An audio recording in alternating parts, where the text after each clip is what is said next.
सूरज और ईशा की कहानी अब एक ऐसे मोड़ पर पहुंच चुकी है जहां भावनाओं का तूफान थमने का नाम ही नहीं ले रहा। सूरज, जिसने खुद को ब्रह्मचारी मानकर अपनी पत्नी ईशा को तलाक दे दिया था, दिल से हमेशा उसी के लिए धड़कता रहा, लेकिन उसने अपने इस सच को कभी स्वीकार नहीं किया। दूसरी ओर ईशा, जो सूरज से बेशुमार प्यार करती है, उसकी बेरुखी और दूरी से टूट चुकी थी।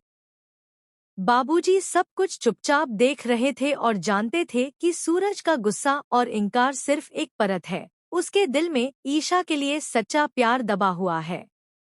इसी सच्चाई को बाहर लाने के लिए बाबूजी ने सूरज के बचपन के दोस्त आदित्य को घर बुलाया। आदित्य एक खुशमिजाज और समझदार इंसान है जो ईशा की बहुत कदर करता है।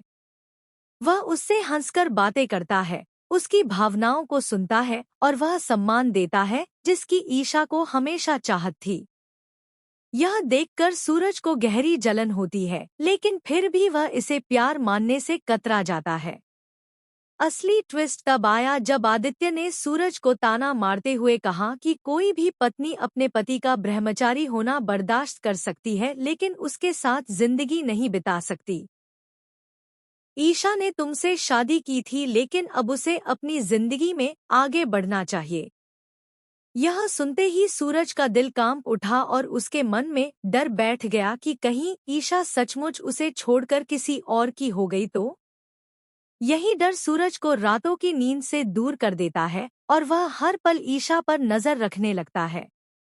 एक दिन जब उसने आदित्य और ईशा को साथ में हंसते देखा तो उसका गुस्सा फूट पड़ा और उसने आदित्य से कहा कि ईशा मेरी है। आदित्य मुस्कुराते हुए बोला कि अगर वह सच में तुम्हारी है तो यह बात साबित करो। बाबूजी ने भी सूरज को समझाया कि अगर तुम ईशा से सच में प्यार करते हो तो उसे बता दो, वरना यह डर तुम्हें जिंदगी भर सताएगा।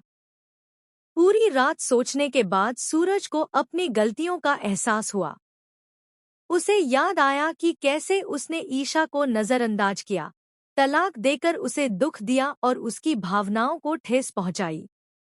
आखिरकार सूरज टूट गया और रोते हुए ईशा के पास जाकर बोला कि तलाक देना उसकी सबसे बड़ी गलती थी और उसने सिर्फ अपने ब्रह्मचारी व्रत के चक्कर में उसे खोया।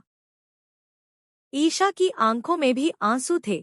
उसने कहा कि उसने हमेशा सूरज का इंतजार किया और आज उसे अपने प्यार का एहसास होने में बस देर लगी। दोनों आंगन में गले लग गए और बाबूजी ने मुस्कुराकर राहत की सांस ली। अब सवाल यह है कि क्या सूरज और ईशा का यह नया रिश्ता बिना किसी रुकावट के आगे बढ़ पाएगा?